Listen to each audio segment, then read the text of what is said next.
Hello friends, again welcome back to Chanakya group of economics. तो friend, आज के इस वीडियो लेक्चर में हम लोग डिस्कस करेंगे क्विक रिवीजन सीरीज पार्ट 4। और इसमें हम लोग डिस्कस करेंगे 25 expected MCQs from international trade या फिर इंटरनेशनल इकोनॉमिक्स। तो लास्ट के जो 3 पार्ट थे उनमें हमने डिस्कस किए थे micro, macro and growth and development के 25 एक्सपेक्टेड एमसीक्यूज। ठीक है, तो इसमें जो क्वेश्चंस है सारे कुछ तो प्रीवियस ईयर क्वेश्चंस है और कुछ आपके क्वेश्चन थोड़ा सा ट्रिकी क्वेश्चन और कुछ बहुत इजी क्वेश्चंस है। ठीक है, तो फॉर्मेट जो है 25 क्वेश्चंस में क्वेश्चन का ये आपको मिक्सचर मिलेगा।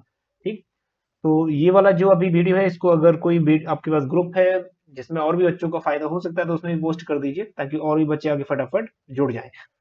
चलिए, तो शुरू करते हैं आज का सेशन। और लगभग ये 30 to 35 मिनट का हम लोग कोशिश करेंगे इसमें सम अप करने की। ठीक है, 25 क्वेश्चन है और 25 क्वेश्चन को थोड़ा बहुत डिटेल में भी डिस्कस करेंगे जहां पे जरूरत पड़ेगी। ठीक है, चलिए तो तैयार हो जाइए अगेन 25 एक्सपेक्टेड एमसीक्यूज के साथ और अपनी जो लेवल ऑफ प्रिपरेशन है वो चेक कर लीजिएगा कि कितने आप लोग प्रिपेयर्ड है next month UGC net exam के लिए। ठीक, तो स्पेशली ये वाली सीरीज है यूजीसी नेट को टारगेट करेगी। ठीक है, तो यूपी पीजीटी वगैरह अगर आप तैयारी कर रहे हो तो उस सेंस में आप लोग ये थोड़ा सा जो लेवल है ऊपर हो जाएगा। ठीक है, यूपी पीजीटी के लिए या फिर अदर पीजीटी के लिए। चलिए, फिर भी अगर आप पीजीटी की तैयारी कर रहे हैं फिर भी अटेम्प्ट करिएगा। चलिए, तो मैक्रो इकोनॉमिक्स का जो क्वेश्चन था उसमें एक क्वेश्चन गलत हो गया था ना, उसमें हमने आंसर दे दिया था 3 और 4 जो गलत था। तो आप लोगों ने कमेंट में पोस्ट भी किया था कि ये गलत है, बिल्कुल गलत है। ठीक है, तो जो राइट आंसर होना चाहिए फिजिकल पॉलिसीज मोर इफेक्टिव, एक बार थोड़ा सा टच कर लेते हैं। सो मोर इफेक्टिव कब होगा? दो केसेस में फिजिकल पॉलिसी मोर इफेक्टिव हो सकता है। नंबर 1 केस ये है, physical policy more effective when LM is flat. LM flat का मतलब है कि जो एलएम कर्व है वो मोर इलास्टिक है। ठीक है, तो एक तो ये है, ठीक है, कि एलएम जब मोर इलास्टिक है। दूसरा कब होगा? जब आईएस कर्व, ठीक है, फिजिकल पॉलिसी तब इफेक्टिव होगी मोर इफेक्टिव जब आईएस कर्व स्टीप होगा। स्टीप कहने का मतलब इनलास्टिक। ठीक है, आईएस कर्व ये वाला, स्टीप ये वाला पोर्शन मतलब इनलास्टिक मतलब लेस इलास्टिक। ठीक है, तो उस हिसाब से जो हमारा राइट आंसर बनता है वो बनता है IS curve is less elastic and LM curve is more elastic. ठीक है, 2 और 3। तो ठीक है, जो भी आंसर गलत होता है उसको कमेंट कर दीजिएगा ताकि हमें जो गलती है वो बाकी बच्चों को भी नजर में आ जाए या फिर उनको सुधारने का मौका मिले। ठीक है, चलिए तो स्टार्ट करते हैं क्वेश्चन नंबर 1 से। सो क्वेश्चन नंबर 1 थोड़ा सा बेसिक क्वेश्चन है। ठीक है, तो जो शुरू के क्वेश्चन है उनमें हम लोग डिस्कस करेंगे थोड़ा मैच द फॉलोइंग और थोड़ा बहुत करेंगे लिस्ट 1 लिस्ट 2, ताकि आपको जो क्वेश्चन है ना इसमें ग्रुप में मिल जाए और इंडिविजुअली कई बार क्वेश्चन पूछ लेता है। सो नंबर 1 है gross barter terms of trade, then single factor terms of trade, उसके बाद इनकम टर्म्स ऑफ ट्रेड और secular deterioration in terms of trade of developing countries. So जो हिंदी मीडियम वाले हैं उनको भी थोड़ा सा यहाँ पे प्रॉब्लम हो सकता है, लेकिन कुछ कुछ टर्म्स आपको समझ आ जाएंगी तो ज्यादा प्रॉब्लम नहीं होगी। कोशिश करेंगे कि हिंदी जो एक्सप्लेनेशन है वो थोड़ा हिंदी ज्यादा रखें। ठीक है, चलिए तो gross barter terms of trade, single factor terms of trade, इसमें जो भी आपको इजी टर्म्स लगता है वो आप पहले क्लिक करिए। ठीक है, पहले उसको टिक करिए। मतलब जो सेक्युलर डिटरेशन है ये बार बार टर्म्स पूछी जाती है और किसने दिया है? प्रेविस फिंगर ने। पहले इसको कर लीजिए क्योंकि बहुत इजी है। ठीक है, क्योंकि ये कॉन्सेप्ट 4 का दैट इज डी का 4, तो डी का 4 जिसमें भी है उसको हाईलाइट कर लीजिए। डी का 4, डी का 4। ठीक है, इन दोनों में से आंसर हो सकता है। फिर आते हैं ग्रॉस बार्टर, सिंगल फैक्टर और इनकम टर्म्स ऑफ ट्रेड। ये एक ही टॉपिक में से लिए गए, तो थोड़ा सा यहाँ पे डाउट होगा कि कौन सा कॉन्सेप्ट किसने दिया था। ठीक है, तो जो सिंगल फैक्टर और double factor terms of trade है ये जैकब वाइनर का कॉन्सेप्ट है। ठीक, gross barter terms of trade Taussig का कॉन्सेप्ट है। और इनकम टर्म्स ऑफ ट्रेड जिसको हम कैपेसिटी टू इंपोर्ट भी बोलते हैं, ठीक है, डॉरेंस का कॉन्सेप्ट। तो फर्स्ट क्या हो गया 3, सेकंड का हो गया 1, फर्स्ट का 3 सेकंड का 1, तो हमारे पास ये वाला ऑप्शन बिल्कुल करेक्ट है, दैट इज थर्ड। चलिए आगे चलते हैं। Again match the list 1 and list 2। सो इसमें भी कुछ इकोनॉमिस्ट हैं और उनके कॉन्सेप्ट हैं। ठीक, तो क्या आंसर आपका बनेगा तो डायरेक्टली कमेंट करिए, फिर हम लोग आगे चलेंगे। बहुत कॉन्सेप्ट है क्योंकि एब्सोल्यूट कॉस्ट एडवांटेज ये तो आपके टिप पे होगा, सबको याद होगा, लगता नहीं कोई कि किसी को ये नहीं याद होगा। और फैक्टर प्रोपोर्शन, ठीक है, ये भी याद होगा, फैक्टर प्रोपोर्शन थ्योरी।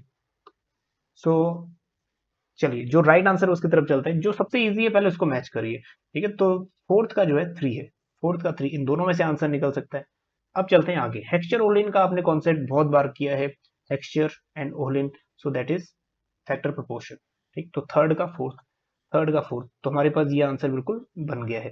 ठीक है, सो फर्स्ट का हो गया दैट इज स्टेफन लिंडर का कॉन्सेप्ट, कंट्री सिमिलरिटी थ्योरी, और रेमंड वर्नन का हो गया प्रोडक्ट लाइफ साइकिल थ्योरी।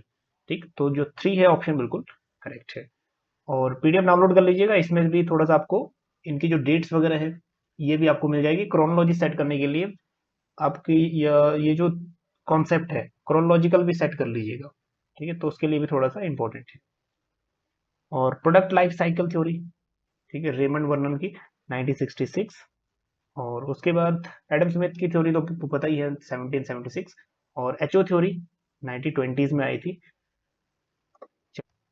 चलिए next one, question number 3, again match the following. तो free trade area, custom union, common market, economic union, ये चारों concept आप लोगों ने डिस्कस किए होंगे और पढ़े भी होंगे अच्छे से, है ना। सो इकोनॉमिक यूनियन एक ऐसा क्वेश्चन है जो लास्ट टाइम पूछा जा चुका है, तो जो लास्ट टाइम पूछा जा चुका है वो तो क्वेश्चन आपके टच में होगा ही डेफिनेटली, तो उसको पहले करिएगा, और या जो क्वेश्चन आता है पहले उसको मैच करिएगा, ठीक है। तो इकोनॉमिक इंटीग्रेशन क्या होता है, यहाँ पे हायरार्की होती है इकोनॉमिक इंटीग्रेशंस की।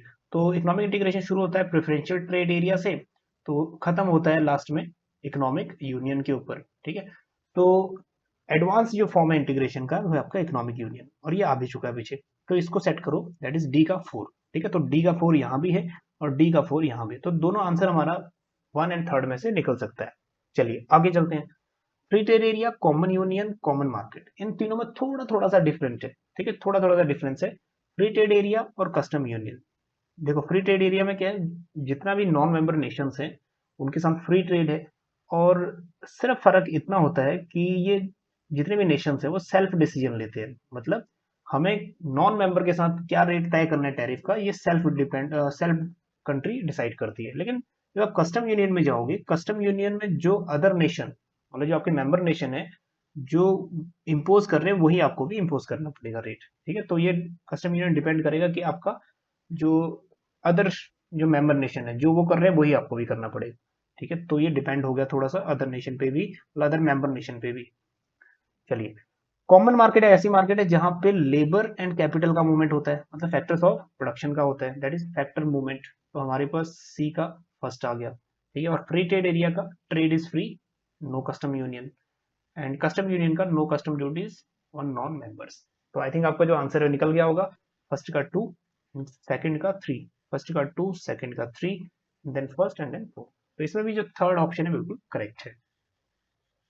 चलिए आगे चलते हैं, again match the following. IMF, IBRD, IDA and IFC, 4 international organisation है, ठीक है। 4 क्या, वैसे ये टोटली जो हम IMF and world bank twin organisation बोलते हैं इनको, ठीक है, वर्ल्ड बैंक के ही आगे पार्ट है। तो किस पार्ट का या किस ऑर्गेनाइजेशन का क्या काम है, किस डिपार्टमेंट का क्या काम है, ये बताना है, ठीक। तो आईएमएफ की बात करते हैं, डेट ऑफ स्टेब्लिशमेंट आईडीए का अलग है, आईएफएससी का अलग है, ठीक है। और आईबीआरडी तो वर्ल्ड बैंक जिस दिन सेटअप हुआ उस दिन नाम हो गया आईबीआरडी, वर्ल्ड बैंक का, ठीक है।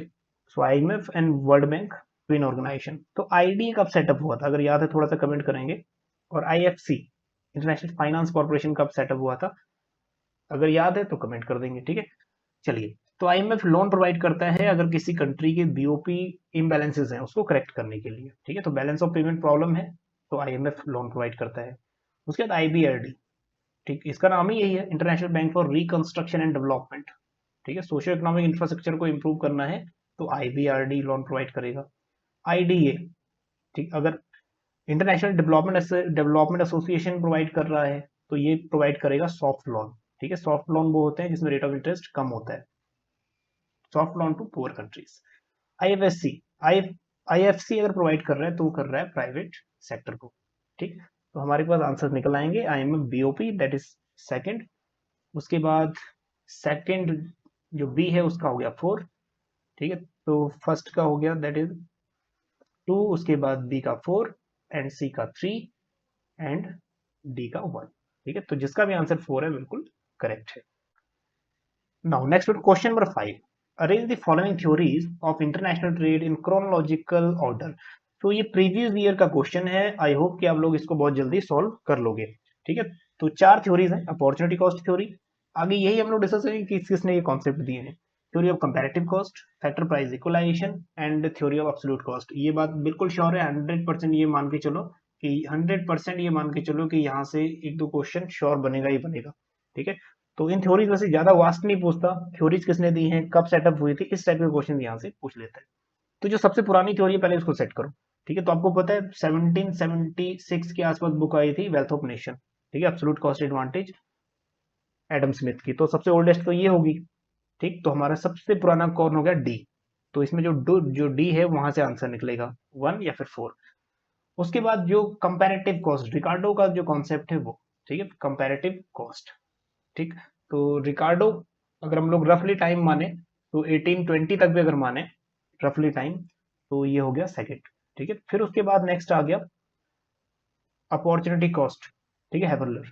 और फिर उसके आ गया फैक्टर प्राइस इक्वलाइजेशन। चलिए टाइम एक बार फिर देख लेते हैं। सो अपॉर्चुनिटी कॉस्ट 1936 और डेविड रिकार्डो 1820 और 1948 फैक्टर प्राइस इक्वलाइजेशन और एडम स्मिथ की थ्योरी 1776, ठीक है। तो जो हमारा राइट आंसर हो गया दैट इज डी, उसके बाद B and then A and then C. So D B A C that is first, ठीक है। चलिए फर्स्ट आंसर जिसका भी है करेक्ट है। चलिए question number 6, again list 1 and list 2। कुछ कॉन्सेप्ट है और आगे इकोनॉमिस्ट हैं, किस किस ने वो कॉन्सेप्ट दिए हैं। Factor price equalisation, gravity theory, modern theory of international trade, opportunity cost principle. अगर आपकी तैयारी अच्छी है तो ये क्वेश्चन आपको बहुत इजी लग रहे होंगे। आई होप आप लोग सोच रहे होंगे सेशन काफी इजी जा रहा है और बहुत इजी क्वेश्चन है, ठीक है। तो आपकी तैयारी अच्छी है इसलिए आपको इजी लग रहे हैं। और ये क्वेश्चन जो ग्रुप वाले हैं ना इजी ही लगते हैं, वैसे एक दो भी समझ आ गया तो बाकी सारा क्वेश्चन सॉल्व हो जाता है। चलिए factor price equalisation theory given by Samuelson. Gravity theory जो दी है ये इंडिविजुअली पूछ सकता है, ग्रेविटी थ्योरी किसने दी है, और ये क्वेश्चन आ भी चुका है, ठीक है। ग्रेविटी थ्योरी किसने दी है, ठीक है, जेन ट्रिनबर्जन। और उसके बाद modern theory of international trade, modern theory हम लोग एचओ की थ्योरी है, ठीक। और उसके बाद अपॉर्चुनिटी कॉस्ट, बहुत ऐसी थ्योरी है अपॉर्चुनिटी कॉस्ट जो अंदर से तो कुछ ज्यादा पूछता नहीं है अपॉर्चुनिटी कॉस्ट से, कॉन्सेप्ट किसने दिया सिर्फ यही पूछता है, ठीक है। तो ये क्या हो गया, हेवलर, ठीक। तो फर्स्ट का हो गया 3, सेकंड का जो हो गया 4th, फर्स्ट का 3, सेकंड का 4th, then 1, that is 3 4 2 1 B, ठीक है, 3 4 2 1। तो हमारा जो बी ऑप्शन है बिल्कुल करेक्ट है, दैट इज 3, उसके बाद 4, उसके बाद 2 एंड 1, ठीक है, बी ऑप्शन करेक्ट है। चलिए आगे चलते हैं question number 7। Which among the following pair is not correctly matched, ठीक है, कौन सा इसमें करेक्टली मैच नहीं कर रहा। तो यहाँ पर कुछ इंडेक्सेस हैं और पब्लिकेशन है, मतलब कौन पब्लिश करता है वो इंडेक्स को। तो यहाँ पे एक बात ध्यान में रखिएगा, जितने भी इंडेक्स हैं उन इंडेक्स की एक एक पब्लिकेशन इंपॉर्टेंट है, ज्यादा पब्लिकेशन इंपॉर्टेंट नहीं है, ठीक है। जैसे ईज ऑफ डूइंग बिजनेस है, ये क्वेश्चन आ भी चुका है, ease of doing business India की रैंकिंग में देख लेना कितनी है इसमें। अभी ease of doing banking, ease of doing business में रैंकिंग में काफी जंप आया है इंडिया की। तो अभी कितना हो गया ईज ऑफ डूइंग बिजनेस, अगर याद है तो फटाफट कमेंट करेंगे। चलिए तो gender development index UNDP correct है, ease of doing business world bank correct है, और रैंकिंग कितनी है अभी 63rd। अगर और इंप्रूव होगी हो थोड़ा सा कमेंट करिएगा, ठीक है। वर्ल्ड इन्वेस्टमेंट रिपोर्ट आईएमएफ और global competitive index world economic form. तो यहाँ पे जो इनकरेक्ट है वो है आपका world investment report, IMF publish नहीं करता। तो कौन पब्लिश करता है, ठीक है, ये भी आपके माइंड में इंडिकेट कर गया होगा कौन पब्लिश करता है। सो 2 दिन पहले पोस्ट में भी, कम्युनिटी पोस्ट में भी ये क्वेश्चन डाला था, है ना। तो ग्लोबल कॉम्पिटिटिवनेस इंडेक्स ये हो गया वर्ल्ड इकोनॉमिक फॉर्म, ये भी करेक्ट है। चलिए तो करेक्ट जो नहीं है वो है 3rd, ठीक है। जो हमारा करेक्ट आंसर है यहाँ पे वो है क्वेश्चन के अकॉर्डिंग 3rd। चलिए तो कौन पब्लिश करता है वर्ल्ड इन्वेस्टमेंट रिपोर्ट, अंकटैड, मतलब United Nation conference on trade and development. चलिए question number 8, which one is oldest international trade theory, oldest international trade theory कौन सी है, ठीक है। सबसे पुरानी जो थ्योरी है इंटरनेशनल ट्रेड की वो हम लोग क्या मानते हैं।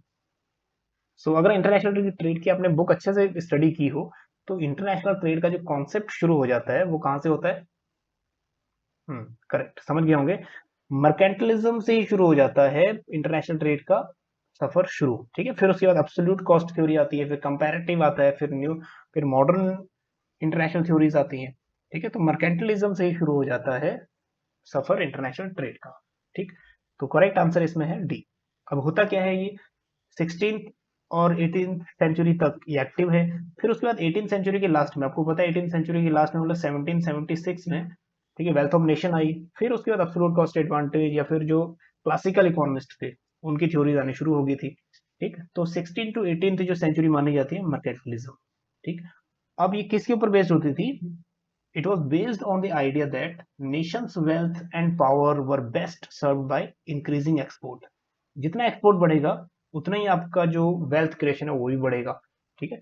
And so involve increasing trade, तो वो बोलते थे ट्रेड बढ़ना चाहिए और मेनली फोकस किस पे करते थे? एक्सपोर्ट पे, ठीक। और ये गोल्ड रिजर्व बहुत रखते थे एज अ वेल्थ का साइन, ठीक है। और उस समय में अगर हम इंडिया कॉन्टेक्स्ट में देखें तो गोल्ड का रिजर्व एक पावरफुल साइन माना जाता था, क्योंकि इंडिया को भी हम लोग सोने की चिड़िया बोलते थे, ठीक। फिर यहाँ पे थोड़ा बहुत लूटपाट हुई, सोन टेम्पल, ठीक है, बहुत सारा सोना यहाँ से चला गया। तो गोल्ड को ही, गोल्ड रिजर्व को ही एक पावरफुल वेपन या फिर एक पावरफुल नेशन की तरह देखा जाता था जिसके पास ज्यादा गोल्ड होता था। चलिए आगे चलते हैं। Next question, devaluation of currency means. तो डिवैल्यूएशन और डेप्रिसिएशन दोनों ही सिमिलर हैं बट सेम नहीं है, थोड़ा थोड़ा फर्क है। दोनों का मतलब ये होता है कि रुपीस की वैल्यू, मतलब हमारी जो डोमेस्टिक करेंसी है इसकी वैल्यू कम हो रही है, ठीक है, as compare to other currencies. So devaluation means, option आराम से पढ़ लीजिए। अगर वीडियो ज्यादा तेज चल रहा है तो थोड़ा सा पॉज कर लीजिए, ज्यादा टाइम चाहिए। तो reduction in the value of currency due to market demand and supply. Market demand and supply forces से हो जाएगा तो ये बन जाएगा डेप्रिसिएशन, ठीक है, डेप्रिसिएशन ऑफ रुपीज बन जाएगा, तो ये करेक्ट नहीं है। Reduction in the value of currency deliberately by the government. तो डिवैल्यूएशन में क्या करती है गवर्नमेंट? जानबूझ के वैल्यू करेंसी की कम करती है, ठीक है, ताकि एक्सपोर्ट बढ़ सके और हमारा जो बीओपी है वो सरप्लस में जा सके या फिर बैलेंस हो सके, करेक्ट हो सके बीओपी के बैलेंस, ठीक। सो करेक्ट आंसर है यहाँ बी, ठीक है, ज्यादा बड़ा लॉजिक लगाने की जरूरत इसमें नहीं है। चलिए question number 10, arrange the following acts in order in which they came into force. So committees और एक्ट, ठीक है, कमिटीज बेसिकली आते हैं इंडियन इकोनॉमी में और पब्लिक फाइनेंस में। तो यहाँ पे एक्ट जो है वो अरेंज करने हैं, ठीक। कंपटीशन एक्ट है और ये कंपटीशन कमीशन एक्ट आपने देखा होगा, उसी से रिलेटेड है, ठीक है। फॉरेन एक्सचेंज मैनेजमेंट एक्ट है और उसके बाद दैट इज फैमा और फेरा आपने पढ़ा होगा, consumer protection act and the factories act, ठीक। सबसे ओल्डेस्ट फॉर्म क्या है? द फैक्ट्रीज एक्ट 1948, और ये इंडिविजुअल क्वेश्चन भी पूछ चुका है, ठीक है, फैक्ट्रीज एक्ट कब लागू हुआ था। फिर उसके बाद कंज्यूमर प्रोटेक्शन एक्ट 1986, फिर उसके बाद कंपटीशन एक्ट कितना 2002, और उसके बाद फैमा 1999। तो फैमा का उल्टा, फैमा का जो पुराना नाम था वो क्या था? थोड़ा सा कमेंट करेंगे, फैमा का प्रीवियस या पुराना नाम करेक्ट क्या था? फेरा, ठीक है। और 1973 तक वो सेटअप हुआ था, 1972-73, फिर उसके बाद रिप्लेस हो गया था। उन्होंने बोला रेगुलेशन नहीं है जी, रेगुलेशन की जगह क्या कर दिया, इसको मैनेजमेंट कर दिया, ठीक है, रेगुलेट नहीं करेंगे, मैनेज करेंगे सिर्फ फॉरेन एक्सचेंज को। तो जो करेक्ट आंसर बनेगा, जो करेक्ट सीक्वेंस, सबसे पहले हो गया डी, फिर उसके बाद सी, एंड देन हो गया A, that is foreign exchange management act, कौन सा? दैट इज बी, और फिर A. So D C B A, D C B A third, तो थर्ड ऑप्शन करेक्ट है। चलिए कुछ और डिटेल्स में दी हुई है इनकी डेट्स, तो डेट्स कर लीजिएगा और इनको पीडीएफ को डाउनलोड कर लीजिएगा, थोड़ा बहुत आपको सीखने को मिल जाएगा इसमें से। चलिए question number 11, again match the following. कुछ ऑर्गेनाइजेशन है और उनकी डेट ऑफ स्टैब्लिशमेंट है, ठीक है, organisation and their date of establishment. जो सबसे इजी है पहले उसको मैच करो। आईएमएफ सबसे इजी है, हमें पता है कब सेटअप हुआ था, 1945 में, पहले इसको सेट करो, ठीक है। तो फर्स्ट का क्या हो गया 2, तो हमारे पास एक ही ऑप्शन मिला, हमारे आंसर मिल जाएगा यहीं से, ठीक है। तो इंटरनेशनल एटॉमिक एनर्जी ऑटोमेटिकली 1946, फिर उसके बाद डब्ल्यू एच ओ 1957, और यूनेस्को हो गया 1948, ठीक। तो जो इजी है सबसे पहले उसको मैच करो, तो चांसेस है कि आपका आंसर वहीं बन जाए, ठीक। तो आंसर क्या है यहाँ पे करेक्ट 4।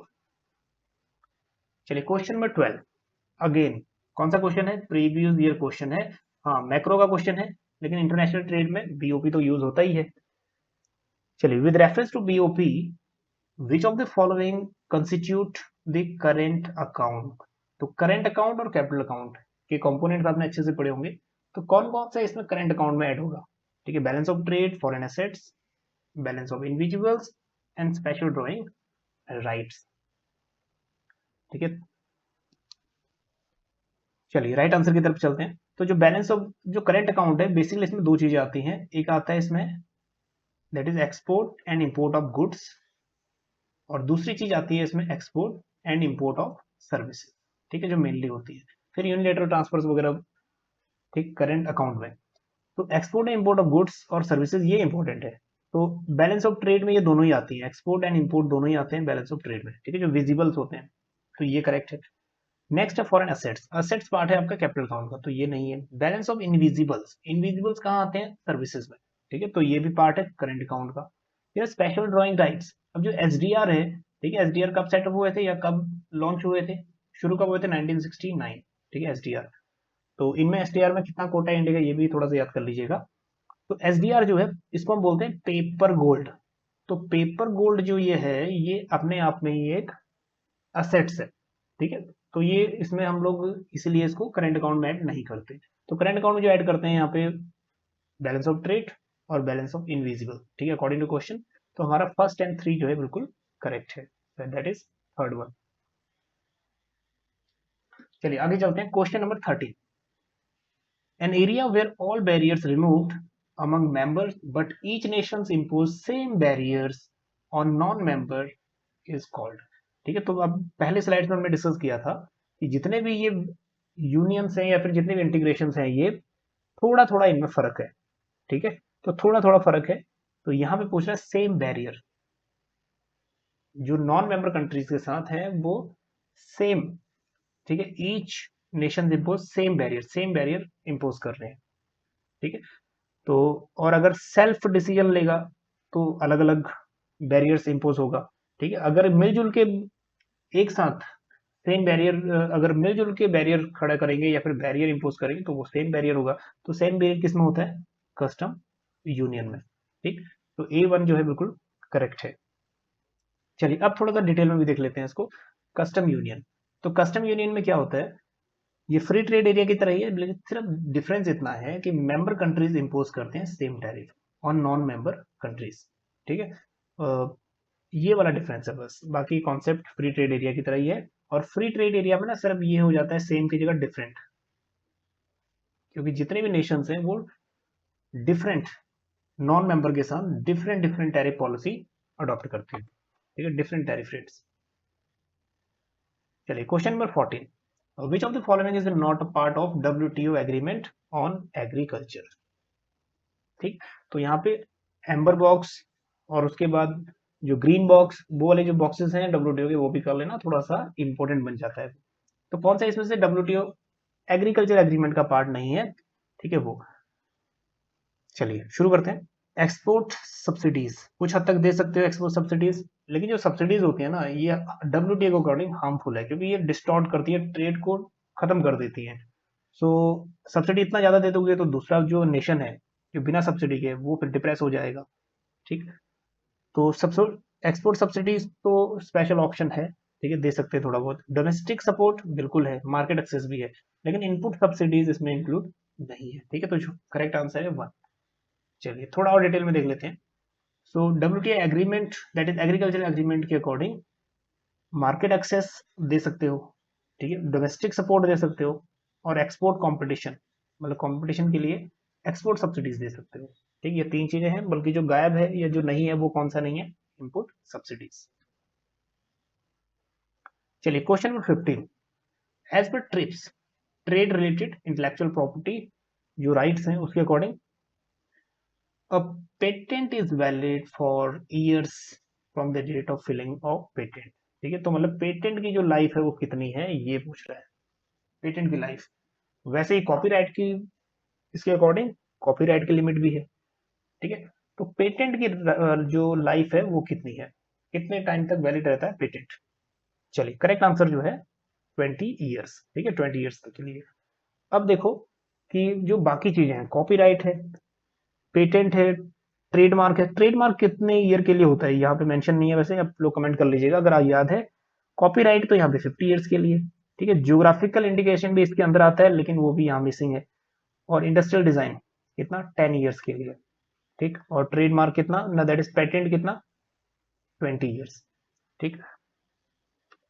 तो टोटल जो trade related intellectual property rights हैं वो है 1 2 3 4 5, ठीक है, according to trips.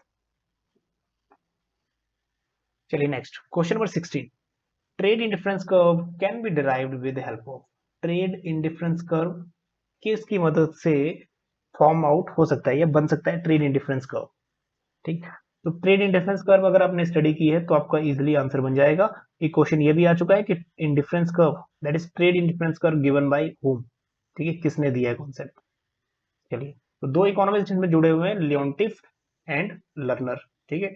So Leontief and learner के बाद लेकिन जो नाम आया था इस बार एग्जाम में कि ट्रेड इंडिफरेंस कर्व, वो मीड का नाम आ गया था, ठीक है।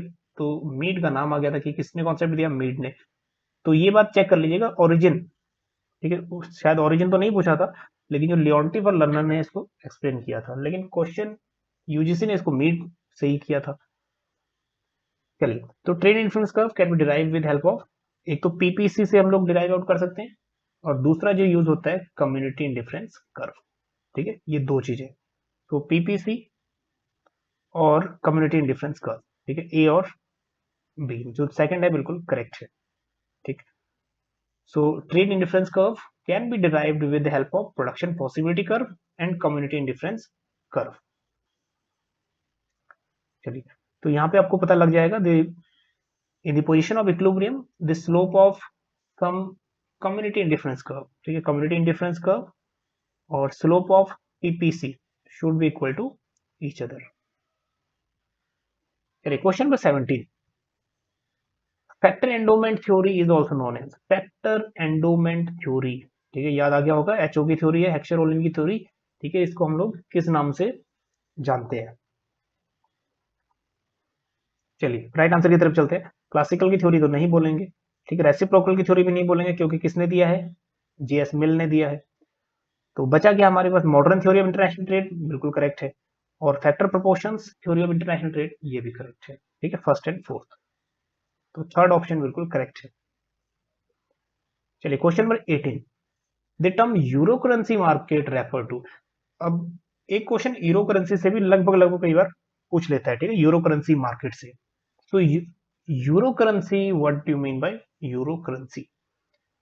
यूरो करेंसी के साथ साथ कई बार पूछ लेता है यूरो डॉलर, ठीक, तो ये कंडीशंस क्या है, कई बार पूछ लेता है यूरो बैंक, ठीक। तो ये कंडीशंस अगर आपको यूरो करेंसी पता है तो बाकी सब टर्म्स सेटल्ड हो जाएंगे या फिर अपने आप समझ आ जाएंगे, ठीक। राइट आंसर की तरफ चलते हैं। सो राइट आंसर है the market where borrowing and lending of currencies take place outside the country of issue, ठीक है। तो यूरो करेंसी मार्केट वही है जैसे यूएस की, यूएस डॉलर है, ठीक है, आपको पता है यूएस डॉलर कहाँ पे है, यूएस डॉलर कहाँ पे है, कहाँ पे चलता है, यूएसए में चलता है, ठीक है, अमेरिका में चलता है। तो जो यूरो करेंसी है, यूरो करेंसी मार्केट है, ये फ्लॉट करेगी यूएस से बाहर, ठीक है। So market where borrowing and lending of currency take place outside the country of issue, जहां वो इशू है वहां पे लैंडिंग और बोरोइंग नहीं होगा, बल्कि कहाँ होगा, उस कंट्री से बाहर, उसको बोलते हैं यूरो करेंसी, ठीक। अब जैसे यूरो डॉलर है, यूरो डॉलर एक एग्जांपल के तौर पे यूरो करेंसी का यूरो डॉलर, तो यूरो डॉलर है तो ये यूएसए से बाहर, कहाँ पे हम लोग ये टेक प्लेस होगा बोरोइंग एंड लैंडिंग, यूएस से बाहर।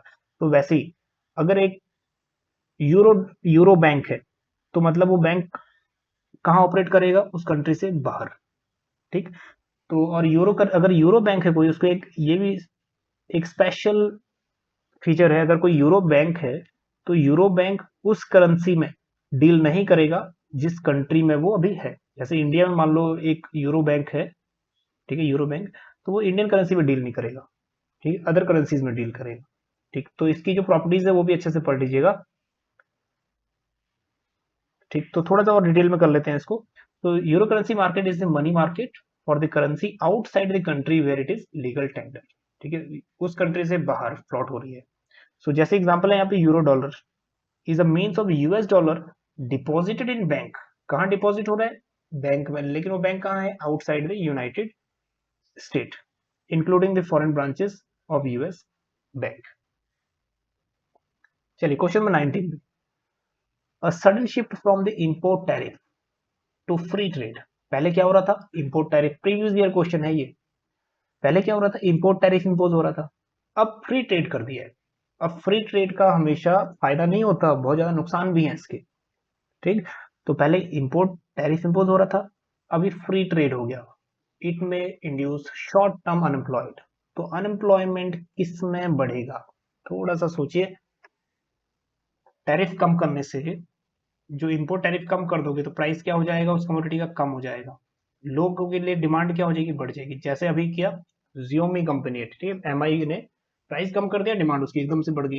लेकिन जो डोमेस्टिक मैन्युफैक्चरिंग कंपनी थी उनमें क्या हुआ, ठीक है, जो कॉम्पीट कर रहे थे इंपोर्ट को, उसमें क्या हुआ, डिमांड फॉल डाउन हुआ, प्रोडक्शन फॉल डाउन हुआ, और एम्प्लॉयमेंट उसमें कम हो गया। तो जो इंपोर्ट कॉम्पिटिंग इंडस्ट्री है सबसे ज्यादा उसको हिट करेगी अगर इंपोर्ट टैरिफ कम कर दिए। ठीक, तो सेकंड वन जो है करेक्ट। चलिए question number 20, according to Maxwell paradox, imposition of tariff benefits। So Maxwell paradox आपने किया होगा, सैमुअल्सन और स्टॉपलर, जो स्टॉपलर सैमुअल्सन कॉन्सेप्ट था उसको भी किया होगा, ये सब आसपास के कॉन्सेप्ट है। ठीक है, तो मैक्सवेल के अकॉर्डिंग जैसे टैरिफ इंपोज करोगे तो टैरिफ इंपोज करने से बेनिफिट किसको होगा, स्कार्स फैक्टर को या अबंडेंट फैक्टर को। ठीक है, दोनों तो हो ही नहीं सकता, या फिर नन ऑफ द अबव भी नहीं है। आंसर बनेगा दोनों में से, या स्कार्स फैक्टर या फिर अबंडेंट फैक्टर। ठीक, तो अकॉर्डिंग टू मैक्सवेल जैसे ही टैरिफ इंपोज होगा तो जो अबंडेंट फैक्टर है वो गेन करेगा। ठीक है, एक बात ध्यान में रखिए, किसके अकॉर्डिंग, मैक्सवेल के अकॉर्डिंग। अब ये इनके अजम्पशंस है, अब आप ये नहीं बोल सकते कि क्यों, क्या, कैसे, ये इनकी अपनी अजम्पशंस है, उसके लिए इन्होंने स्पेसिफिकेशन भी दिए हैं। ठीक है, अबंडेंट फैक्टर गेन करेगा अगर हम लोग टैरिफ इंपोज करेंगे। ठीक है, दूसरी तरफ, ठीक है, ये तो बोलता है दैट इज जो फेवरेबल होगा उसके लिए होगा जो बड़ी company, that is abundant factor है, या फिर जो बड़े नेशंस हैं जो पास फैक्टर अबंडेंट होते हैं। ठीक है, abundant factor and unfavourable to the scarce factor, जिसका कम फैक्टर है, स्कार्स फैक्टर है, उनके लिए अनफेवरेबल हो जाएगा। अब दूसरी तरफ जब कॉन्सेप्ट आएगा अकॉर्डिंग टू स्टॉपलर सैमुअल्सन, और ये क्वेश्चन प्रीवियस ईयर में आ चुका है कि स्टॉपलर सैमुअल्सन के अकॉर्डिंग अगर टैरिफ इंपोज होगा तो वो किसके लिए बेनिफिट होगा। ठीक है, तो इसके according tariff benefit the scarce factor and hurt the abundant factor. ठीक है, सैमुअल्सन और Stolper, that is Stolper Samuelson के अकॉर्डिंग टैरिफ इंपोज होगा तो स्कार्स फैक्टर गेन करेगा। ठीक, और वहीं मैक्सवेल पैराडॉक्स के अकॉर्डिंग अबंडेंट फैक्टर गेन करेगा। तो ये विरोधाभास हो गया। ठीक है, दोनों में। चलिए आगे चलते हैं क्वेश्चन नंबर 21 की तरफ। According to comparative advantage theory, international trade will not take place if, international trade तब नहीं होगा जब यहाँ पे क्या होगा। ठीक, तो ऑप्शंस तीनों को पढ़ लीजिए। One country is efficient in production of both the product and one country is inefficient in the production of both the products, opportunity cost of two products are same. ठीक है, इन द बोथ प्रोडक्ट्स, तो answer हमारा निकल जाएगा, तो none of the above तो होगा ही नहीं। सो अकॉर्डिंग टू रिकार्डो, एक अजम्पशन है कि अगर अपॉर्चुनिटी कॉस्ट ही बराबर होगी तो ट्रेड क्यों होगा। ठीक है, तो कंपैरेटिव जिसमें कॉस्ट आपकी कम आती है, कॉस्ट जिसमें कम होगा उसका आप लोग एक्सपोर्ट करोगे, और जिसकी कॉस्ट ज्यादा होगी उसको आप लोग इंपोर्ट करोगे। तो अगर कॉस्ट ही बराबर होगी, दोनों कंट्री की कॉस्ट बराबर होगी, तो हमें क्या जरूरत है इंटरनेशनल ट्रेड की, है ना। सो that is third one is correct है। सो अगर अपॉर्चुनिटी कॉस्ट बराबर होगी तो ट्रेड नहीं हो पाएगा, इंटरनेशनल ट्रेड नहीं हो पाएगा। चलिए आगे चलते हैं question number 22, again list one and list two, supply side economy, demand side economy. कौन सा क्वेश्चन है, प्रीवियस ईयर का। ठीक है, तो सप्लाई साइड इकोनॉमी में जोर कौन देता है, जितने भी क्लासिकल इकोनॉमिस्ट हैं वो। ठीक है, डेविड रिकार्डो, स्मिथ, माल्थस, और माल्थस, हाँ माल्थस की ऐसे माल्थस का ऐसा कॉन्सेप्ट है जो इफेक्टिव डिमांड का कॉन्सेप्ट है, सबसे पहले किसने इंट्रोड्यूस किया था, माल्थस। तो आप माल्थस को बोल सकते हो कि डिमांड साइड इकोनॉमी फोकस किया था। ठीक है, डिमांड साइड इकोनॉमी पे माल्थस ने। चलिए, तो demand side of international trade, Marshall का concept, trade as a handmaiden of growth. अब क्वेश्चन यहां से आ चुका है, इंडिविजुअल आ चुका है कि handmaiden growth theory given by Hume. ठीक है, तो trade as handmaiden of growth किसका कॉन्सेप्ट है, क्रैविश। ठीक, और अवेलेबिलिटी थ्योरी भी क्रैविश के मॉडल को हम बोलते हैं। फिर उसके बाद real cost theory of international trade. हमारे पास बचा क्या, वेस्टिबल एंड एल्फ्रेड, थोड़ा सा नया नाम है। ठीक, तो फर्स्ट का फर्स्ट, उसके बाद सेकंड का फोर्थ, एंड थर्ड का थर्ड, और फिर उसके बाद डी का सेकंड। तो हमारे पास करेक्ट आंसर जो हो गया वो है सेकंड। चलिए question number 23, which of the following pair is not correctly matched. Again कौन सा मैच इसमें करेक्टली नहीं कर रहा। तो क्वेश्चन को एग्जाम में एक बार देख लेना कि भाई नॉट पूछ रहा है या फिर नॉट नहीं है उसमें। ठीक है, तो करेक्टली मैच कौन सा नहीं कर रहा। टॉसिंग का concept, barter terms of trade. ठीक है, यहाँ पे कोई पूछा नहीं है, नेट बार्टर है, ग्रॉस बार्टर है, Taussig barter terms of trade correct है। ट्रेविश deteriorating terms of trade correct है। मार्शल का ऑफर कब्स करेक्ट है। वॉलरस का पार्शियल इक्विलिब्रियम गलत है। ठीक है, तो सही क्या है, थोड़ा सा अगर आपको याद है वॉलरस का कौन सा इक्विलिब्रियम है, करेक्ट। ठीक है, जनरल इक्विलिब्रियम मतलब साइमल्टेनियस इक्वेशन, साइमल्टेनियस इक्विलिब्रियम। चलिए question number 24, second last question है, refer to goods imported from the country and exported to another country. ठीक है, इंडिया में ये इंडिया है और ये कोई दूसरी कंट्री है, मान लीजिए यूएस है। यूएस से इंडिया ने सामान मंगाया इंडिया में और उसको भेज दिया दूसरी कंट्री को, मान लीजिए सपोज सेंड टू नेपाल। ठीक है, तो ये कौन सा ट्रेड हुआ, एक कंट्री से हमने इंपोर्ट किया दूसरे को एक्सपोर्ट कर दिया। ठीक है, refer to goods imported from one country and exported to another country, क्या बोलेंगे, third party trade, entrepot trade, export trade, EXIM trade. ठीक, तो ये टर्म्स हम लोग क्या बोलते हैं, इंटरपोर्ट ट्रेड। ठीक, तो बी ऑप्शन यहाँ पे करेक्ट है। चलिए लास्ट क्वेश्चन है आज के सेशन का, match the following. Again elasticity approach individual question पूछ चुका है, J curve, absorption approach, expenditure switching policy. बहुत इजी क्वेश्चन है, तैयारी आपकी इससे बहुत हाई लेवल की, आई नो दैट तैयारी आपकी इससे हाई लेवल की है। ठीक है, इलास्टिसिटी अप्रोच किसने दिया है, मार्शल लर्नर कंडीशन, 3 इलास्टिसिटीज हैं, उसको अच्छे से लर्न कर लेना। जे कर्व, ठीक है, एसपी मैजी, मैजी कहो या मैगी कहो, ठीक है, लेकिन याद रखना बस। Absorption approach, absorption approach Sydney Alexander. और ये क्वेश्चन जो है ना इंटरनेशनल ट्रेड में सिर्फ नाम लेके ही, मतलब कौन सा कॉन्सेप्ट अब्सॉर्प्शन अप्रोच या फिर कौन सा कॉन्सेप्ट सिडनी अलेक्जेंडर ने दिया है, इस नाम से ही आ जाता है।